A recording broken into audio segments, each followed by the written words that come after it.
Hello? Can I speak to Scarlett, please? This is she. Hey, Scarlett, how are you? This is Jubal from Brooke and Jubal in the Morning. I'm moving 92.5. What's going on? I'm sorry, from where? Moving 92.5, the radio station. How are you? You doing well? Yeah, I'm good. I'm calling you because I wanted to talk to you about a mutual friend that we have.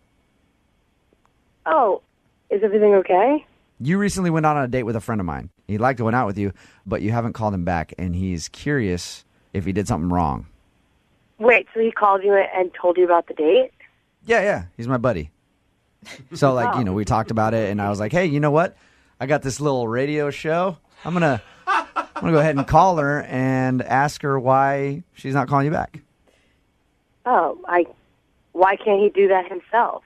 He's been trying to get a hold of you, and you haven't called him back, so, I figure why not have me blindside you, for lack of a better word. It's way less awkward. He said that you were stunning, and he was really into you.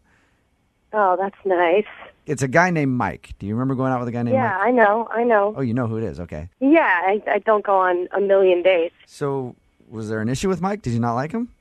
Did he tell you what we did on the date? He said that he went over there to your house. He asked for a glass of water. He broke a glass, and he was very embarrassed about that. He thinks that that's probably why you're not calling him back. But then he said you went out to dinner and had a decent time, and he dropped you back off at home at around 9 o'clock, and that was it.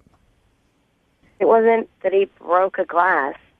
He said, oh, loudly in front of my 4-year-old son, and now my son won't stop saying it. I mean, he's not ready to be around kids. That makes sense. So he swore when he dropped the glass? He didn't just swear. He scream swore, and now my son is going to his playgroup and saying, oh, So, no. Scarlett, did you say anything to him to try to correct him? Well, I was, in shock because my son probably hadn't heard that language before, and I was like, okay, it's okay.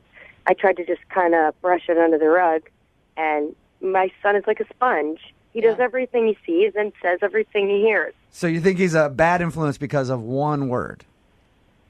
Because of screaming one word within 10 minutes of meeting my son, I don't think he's a great influence. Hey, Scarlett? Yeah. I should tell you that Mike is on the phone and just heard everything you said. Mike? What? That was such a stupid slip-up. I can't believe that that's really what it was, because I said, oh, Yeah, I mean, I'm sorry, but I'm not going to have my son around someone that is inappropriate. And oh, no, that was such a little slip-up. Don't you think that they hear these things all the time? I mean, that was just like a little tiny mistake. No. I'm sorry. No, my son doesn't hear all the time. I'm not plopping in front of the TV and putting on a Tarantino movie. No. Are you around kids very much, Mike? I mean, I'm not really around kids that often, but I mean... Yeah. So you can see how it could be an honest mistake, Scarlett. I understand how it can be an honest mistake, but at this point, if we're just getting to know each other, I'd rather say, hey, this guy's not used to kids. He doesn't need to be around it. But Scarlett, could you see how much he likes you and how nervous he was, and that's why he let that slip, because he was really worried about making a bad impression on you? Yeah, I understand, but I mean, I'm not at a time in my life where I have a ton of free time. Right. So if someone rubs me the wrong way, that's that.